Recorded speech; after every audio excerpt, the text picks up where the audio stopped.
దానిని గొప్ప జనముగా చేసేదనని ఆమెతో అనెను. మరియు దేవుడు ఆమె కన్నులు తెరిచినందున ఆమె నీళ్లు ఓట చూచి వెళ్ళి ఆ తిత్తిను నీళ్లతో నింపి చిన్నవారిని త్రాగనిచ్చాను. దేవునికి స్తోత్రం, హల్లెలూయా. ఎండిన ఎముకలను మరలా జీవింప చేయగలిగిన దేవుడు, ఎడారి లాంటి ప్రాంతములో, నీరు దొరకని ప్రాంతములో కూడా జీవజలంలో ఉపకము చేయగలిగిన గొప్ప దేవుడు.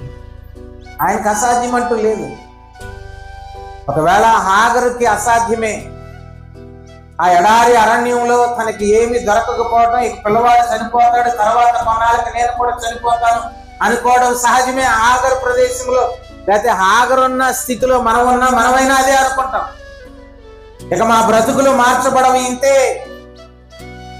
కానీ దేవుడు మాత్రము మార్చగలిగిన సర్వశక్తి.